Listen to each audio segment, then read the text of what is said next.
নবী সাল্লাল্লাহু আলাইহি ওয়াসাল্লাম আরো বলেছেন, শেষ জামানার অন্যতম নিদর্শন হচ্ছে জিনা, মানে নারী আর পুরুষ অবৈধ সম্পর্কে লিপ্ত হবে। এখন দেখবেন ঘরে ঘরে জিনা। আর এই জিনার মাধ্যম কি? মাধ্যম ওই যে আপনার টেলিভিশন, আপনার ইন্টারনেট, আপনার ওই যে পরকীয়া, আপনার ছেলে নারী পুরুষের একসাথে চলাফেরা করা, ফ্যামিলিস্ট রেভলিউশন, মেয়েদের বেপর্দা হওয়া, একসাথে ছেলে মেয়েদেরকে পড়াশোনা করানো, এগুলো সবই জিনার কারণ। এবং আমাদের নবীজি বলেছেন যে জিনা থেকে তওবা না করা পর্যন্ত একজন ব্যক্তি পরিপূর্ণ মুমিন হতে পারে না। যখন মানুষ এই জিনার মধ্যে লিপ্ত থাকে তখন সে পরিপূর্ণ মুমিন থাকে না। কিয়ামতের অন্যতম নিদর্শন যে জিনা বাড়তে থাকবে, ধর্ষণ বাড়তে থাকবে, ইফটিজিং বাড়তে থাকবে, মেয়েদের বেপরদামি বাড়তে থাকবে। এগুলো দেখেন, চোখের সামনে দেখতে পারবেন। দেশে ধর্ষণের কি অবস্থা দেখতে পাচ্ছেন না? স্বামীকে বেঁধে রেখে স্ত্রীকে ধর্ষণ করা হচ্ছে, বাবার সামনে মেয়েকে ধর্ষণ করা হচ্ছে, জনসমক্ষে গণধর্ষণ করা হচ্ছে, বাসে ধর্ষণ করা হচ্ছে। আর যেহেতু ইসলামিক কোনো অনুশাসন নাই এই সমাজে, ইসলামের অনুশাসন ছিল কেউ ধর্ষণ করলে তাকে মৃত্যুদণ্ড দিতে হবে, জনসমক্ষে মৃত্যুদণ্ড দিতে হবে। সেটা যেহেতু আমরা বাস্তবায়ন করতে পারিনি, এই জন্য পাপের কোনো শাস্তি হচ্ছে না। এই জন্য পাপীরা লাই পেয়ে যাচ্ছে। কাল যখন আপনার বাসায় এই সমস্যাটা আসবে তখন বুঝতে পারবেন যে ইসলামের আইন কাকে বলে।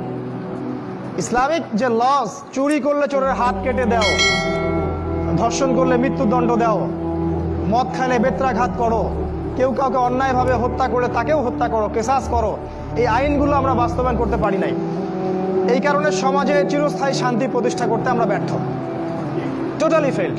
এক কথায়, যতক্ষণ পর্যন্ত সমাজ আল্লাহর বিধান অনুযায়ী না চলবে ততক্ষণ পর্যন্ত সমাজে আপনি শান্তি পাবেন না। সমাজ তো দূরের কথা, আপনি পরিবারেই শান্তি পাবেন না, ব্যক্তিতেই শান্তি পাবেন না। আর নবীজি বলেছিলেন সাল্লাল্লাহু আলাইহি ওয়াসাল্লাম, কিয়ামতের আগে আগে খেলাফত উঠে যাবে এবং আল্লাহর আইন উঠে যাবে। তিনি আরো বলেছেন, কিয়ামতের অন্যতম নিদর্শন হচ্ছে মাদক দ্রব্য। মানুষ মাদক দ্রব্য খাবে, এটাকে হালাল মনে করে খাবে। মদ খাবে, এটাকে হারাম মনে করবে না। মদের নাম অন্য কোনো নাম দিয়ে তারা মদ খাবে। আজকে যুবকদের প্রধান সমস্যা দেখবেন মাদক। ম্যাক্সিমাম যুবক মাদক দ্রব্য খায়, ইয়াবা খায়, ফেন্সিডিল খায়, গাঁজা খায়, তারি খায়, খায় না? ইউনিভার্সিটির ছেলেপেলেদেরকে দেখেন, মাদ্রাসা ছেলেদের কথা বাদ, এরা এগুলোর সাথে আলহামদুলিল্লাহ ওদের মতো জড়িত নয়। ইউনিভার্সিটির ছেলেগুলোকে দেখেন, ম্যাক্সিমাম মাদক দ্রব্যের সাথে জড়িত। আর যুবকদের একটা সমস্যা দেখবেন, ওই পর্নোগ্রাফি, ওই যে ব্লু ফিল্ম দেখে। যুবকদের ভিতর একটা চেতনা থাকে, ইমানি দীপ্তি থাকে। এই চেতনাটাকে নষ্ট করার তাদের দুইটা অস্ত্র ছিল, মানে ইসলামের শত্রুরা দুইটা অস্ত্র প্রয়োগ করেছে। সেটা হচ্ছে 1 নাম্বার মাদক, আর 2 নাম্বার হচ্ছে এই পর্নোগ্রাফি বা অশ্লীলতা। মেয়েদেরকে ল্যাংটা করে ছেড়ে দিবে যুবকদের সামনে এবং তাদের চরিত্র অধঃপতনের অতল তলে চলে যাবে। যখন একটা যুবক হারাম কোনো সম্পর্কে থাকে বা পর্নোগ্রাফির সাথে থাকে বা মাদক দ্রব্যের সাথে থাকে, তখন তার ভিতর থেকে দেখবেন ঈমানের আলোটা আস্তে আস্তে নিভে যায়। এই যুবক কখনো আল্লাহর রাস্তায় বের হতে পারবে না। এই যুবক কখনো নিজের জান মাল ব্যয় করে কাফেরদের বিরুদ্ধে জিহাদ করতে পারবে না, সম্ভব না। ওরা খুব ভালো করেই জানে যুবকরা আমাদের জন্য থ্রেট, মানে হুমকি। এই জন্য যুব সমাজের ইমানটা তারা নষ্ট করে দিয়েছে। সবই সুপরিকল্পিত। এই পুরো কাজগুলো নিয়ন্ত্রণ করা হচ্ছে পশ্চিমা সভ্যতা থেকে। আপনার আমেরিকা বলেন, ইসরায়েল বলেন, ব্রিটেন বলেন, এই ফ্রান্স বলেন, সবাই একসাথেই ইসলামের বিরুদ্ধে প্রোপাগান্ডায় লিপ্ত আছে। আর বিগত 100-200 বছর থেকে আমরা ঘুমাই আর হালুয়া রুটি খাই আর সেমাই খাই, আপোষে মারামারি করি, মসজিদ ভাগ করি, এই করি, এই আমাদের কাজ। আর এগুলোকে আমরা বড় জিহাদ মনে করি। হানাফি ভাই সালাফিকে দেখতে পারি না, সালাফি হানাফিকে দেখতে পারি না, এই দল সেই দল, এই তরিকা সেই তরিকা, একজনের সাথে আরেকজন ওঠা বসা নাই, চলাফেরা নাই, এমনকি সালামটা পর্যন্ত দেই না। সুবহানাল্লাহ। আমাদের নবীজি বলেছেন যে একজন ব্যক্তি জান্নাতে যেতে পারবে না যতক্ষণ না সে মুমিন হয়, আর ততক্ষণ একজন মুমিন হতে পারবে না যতক্ষণ একজন মুসলিম আরেকজন মুসলিমকে ভালো না বাসে। তিনি বলছেন, আমি কি তোমাদেরকে জানিয়ে দেব, আলা আদুল্লুকুম বিশাই, এমন কিছু তোমাদেরকে জানিয়ে দিব যেটার দ্বারা তোমরা একে অপরকে ভালোবাসতে পারবে? সাহাবীরা বলেন, জানিয়ে দিন ইয়া রাসূলুল্লাহ। তিনি বলেন, তোমরা সালামের প্রচার করো, খালি সালাম দাও, মানুষকে সালাম দাও। এই সালামটুকু দেন, ভাইয়ে ভাই মহব্বত হয়ে যাবে। নবীজি আরো বলেছেন, দেখেন আমাদের মাঝে কিন্তু মৌলিক বিষয়ে তেমন কোনো পার্থক্য নাই, হয়তো কিছু কিছু ইখতিলাফি বিষয় আমাদের মাঝে পার্থক্য আছে, যেটা সাহাবীদের যুগ থেকেই ছিল। এর জন্য এই না যে আমাদেরকে আলাদা হয়ে যেতে হবে, তুমি তুমি এমন একটা ভাব পড়ে যে সে মুসলিমই না। দুঃখজনক, এগুলো দুঃখজনক। নবীজি বলেছেন কিয়ামতের আগে এই উম্মাহ ৭৩টা দলে বিভক্ত হয়ে যাবে। মানে ৭৩ মানে শুধু ৭৩ না, মানে অসংখ্য দলে বিভক্ত হয়ে যাবে। কুল্লুহুম ফিন্নার, তাদের প্রত্যেকটা দলই জাহান্নামে যাবে, ইল্লা মিল্লাতান ওয়াহিদা, একটা মাত্র দল ছাড়া। কিলা, বলা হলো, মান হিয়া ইয়া রাসূলুল্লাহ, ওই একটা মাত্র নাজাতপ্রাপ্ত দল কারা হে আল্লাহ রাসূল সাল্লাল্লাহু আলাইহি ওয়াসাল্লাম? তিনি বলেন, মা আনা আলাইহি ওয়া আসহাবি, আমি যার উপরে আছি এবং আমার সাহাবীরা যার উপরে আছে। মানে আমাদের প্রতিটা কাজ যদি রাসূল এবং সাহাবীদের সাথে মিলে যায়, আলহামদুলিল্লাহ আপনি সেই দলের মধ্যেই আছেন। আপনি হয় গাইবান্ধায় থাকেন, আর রংপুরে থাকেন, আর বাংলাদেশে থাকেন, আর পাকিস্তানে থাকেন, এটা বড় কথা না। আপনার আদর্শ ঠিক আছে কিনা এটা বড় কথা। মুসলিম উম্মার এই বিভক্তি কিয়ামতের একটা আলামত। তিনি আরো বলেছেন সাল্লাল্লাহু আলাইহি ওয়াসাল্লাম, কিয়ামতের আগে সত্যবাদীকে বলা হবে মিথ্যাবাদী, আর মিথ্যাবাদীকে বলা হবে পরম সত্যবাদী। যত মিথ্যা মিডিয়ার মাধ্যমে যত মিথ্যা প্রচার করা হয়, আর আমরা গরু ছাগলের মতো মুসলিমরা এগুলা গিলি খেলে। মুসলিমদেরকে মিডিয়া বানিয়ে দিল সন্ত্রাসী এবং জঙ্গি, আর আমরা ওদের সাথে তালে তাল মিলিয়ে এই শব্দগুলো আমরাই বলি। এখন ওরা সারা বিশ্বে লক্ষ লক্ষ মানুষকে মেরে ফেললো, আফগানিস্তানে, পাকিস্তানে, ইরাকে, ইরানে, এই যে মায়ানমারে, চায়নায়, সিরিয়ায়, ইয়েমেনে। ওরা কেউ জঙ্গি না, ওরা কেউ সন্ত্রাসী না। যখন মুসলিমরা বলে আমরা কোরআন এবং সুন্নাহর উপর থাকতে চাই, আমরা আল্লাহর বিধান বাস্তবায়ন করতে চাই, তখনই আমরা জঙ্গি আর সন্ত্রাসী হয়ে যাই। এই মিডিয়ার মধ্য দিয়ে সত্যকে মিথ্যা বানানো হয়েছে, আর মিথ্যাকে সত্য বানানো হয়েছে। পৃথিবীর সবচেয়ে ফাসেক, জালেম, মুনাফেক যে, তাকে বলা হচ্ছে মিডিয়া এটা পরম সত্যবাদী, মহাপুরুষ। অথচ জীবনে একত্র নামাজও সে কখনো পড়ে নাই। বাক স্বাধীনতার নামে আজকে রাসূল সাল্লাল্লাহু আলাইহি ওয়াসাল্লামের নামে কটূক্তি করা হচ্ছে, তাকে অপমান করা হচ্ছে, তার কার্টুন আঁকা হচ্ছে, আর আমরা মুসলিমরা বসে ঘরে বসে হালুয়া খাচ্ছি। আমরা কিছু বললেই এটা হয়ে যাচ্ছে আগ্রাসন, মৌলবাদী। আর ওরা এরকম হাজারটা কাজ করলেও এটা বাক স্বাধীনতা, মত প্রকাশের স্বাধীনতা। আসলে ভাই ঈমান সেই জায়গায় আর নাই। মৃত্যু হলেই বুঝতে পারবেন যে কোন জায়গায় ঈমান ছিল। আল্লাহ পাক বোঝার তৌফিক দান করুন। তিনি বলেছেন কিয়ামতের আগে আমানতদার ব্যক্তিকে বলা হবে খেয়ানতকারী, আর খেয়ানতকারী ব্যক্তিকে বলা হবে পরম আমানতদার। যারা সবচেয়ে বড় দুর্নীতিবাজ ওদেরকে বলা হবে মহাপুরুষ, খুব ভালো মানুষ, হাজী সাহেব। আর যারা বড় বড় আলেম ওলামা স্কলার, তাদের অবস্থা দুই জায়গায় হবে, হয় মাটির তলে, না হলে জেলখানায়। ইমাম ইবনে তাইমিয়া রাহিমাহুল্লাহ সালাফি মানহাজের অনেক বড় একজন আলেম, আপনারা সবাই তার নাম জানেন। তিনি বলেছিলেন যে হকপন্থীদের অবস্থান দুইটা জায়গায় হয় সাধারণত, একটা হচ্ছে কারাগারে অথবা মাটির তলে। তিনি আরো বলেছেন রাসূলুল্লাহ সাল্লাল্লাহু আলাইহি ওয়াসাল্লাম, কিয়ামতের আগে হত্যা বাড়তে থাকবে। হত্যা মানে একজন মানুষকে হত্যা করা হবে, মানুষ জানবে না আমাকে কেন মারা হচ্ছে, আর যে হত্যা করবে সেও বুঝবে না কেন ওকে মারলাম। হত্যা, হারাজ।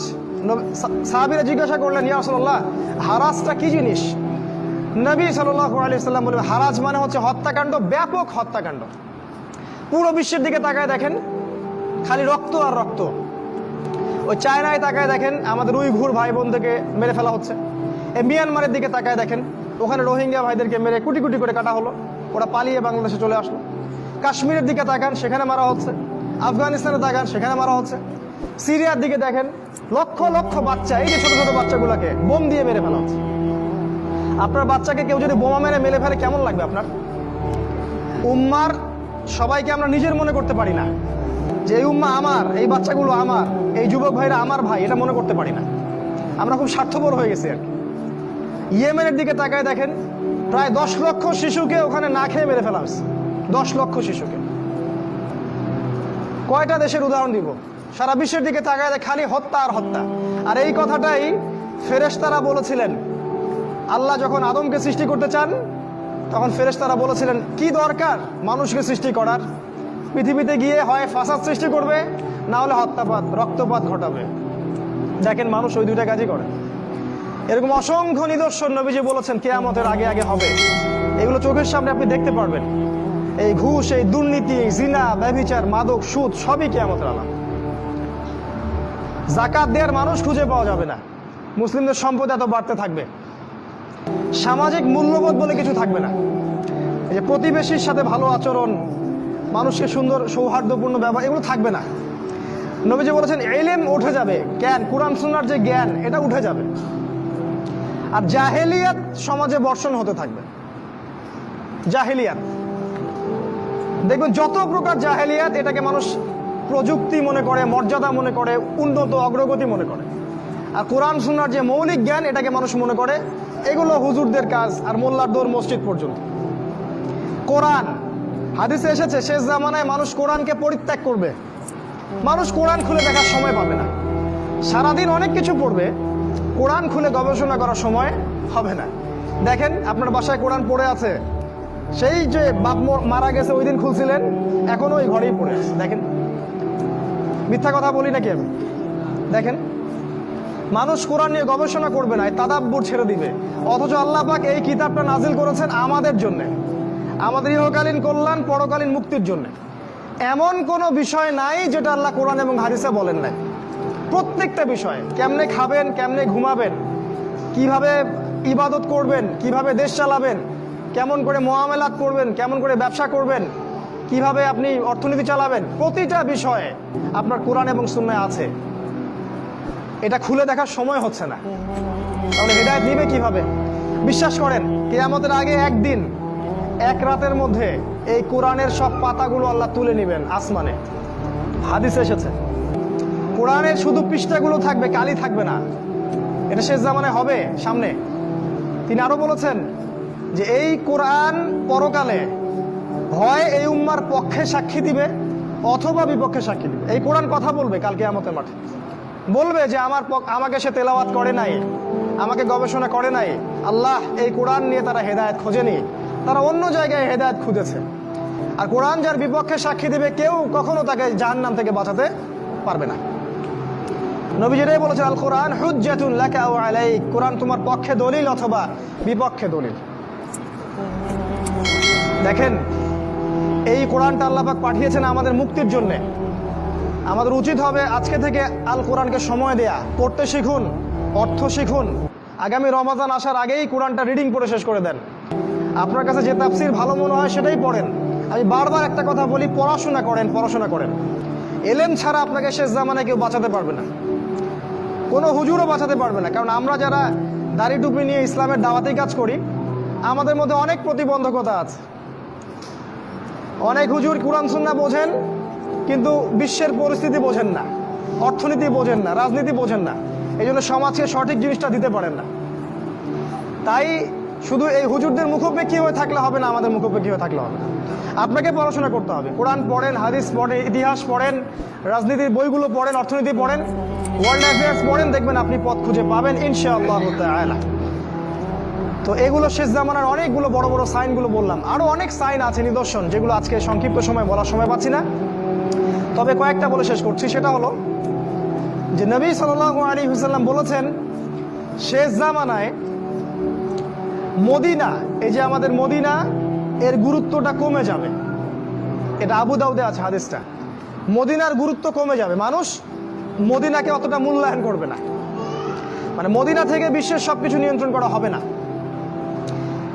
তখন জেরুজালেমের গুরুত্ব বেড়ে যাবে। ওই ইসরায়েল যেটা দখল করে রাখছে ফিলিস্তিনে, ওর গুরুত্ব পৃথিবীতে বেড়ে যাবে। দেখবেন আজকের বিশ্বের সবকিছু ওইখান থেকে নিয়ন্ত্রিত হয়।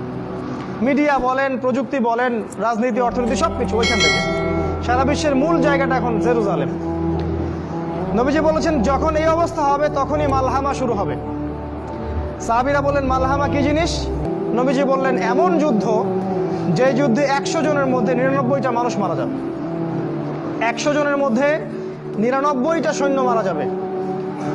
এবং এই যুদ্ধটা হবে ইউফ্রেটিস বা ইরাকের ফোরাত নদীর সোনার পাহাড়কে কেন্দ্র করে। এটা সামনে হতে যাচ্ছে। এবং এই যুদ্ধটা হবে 80টা দেশের মধ্যে। বিশ্বের 80টা দেশ একত্রিত হয়ে যুদ্ধ করবে সামনে। আপনি প্রথম বিশ্বযুদ্ধ দেখেছেন না, দ্বিতীয় বিশ্বযুদ্ধ দেখেছেন, এগুলো এই যুদ্ধের সামনে কিছুই না। এটা হবে পারমাণবিক যুদ্ধ, সামনে হতে যাচ্ছে। এবং প্রত্যেক দেশ 12,000 করে সৈন্য পাঠাবে এই যুদ্ধে। এরা সবাই মিলে যখন এই যুদ্ধে অংশ নিবে তখন এরা মুসলিমদের উপর ব্যাপক নির্যাতন চালাবে। সামনে হতে যাচ্ছে এটা, আগামী 5, 10, 15 বছরের মধ্যে আল্লাহ ভালো জানেন।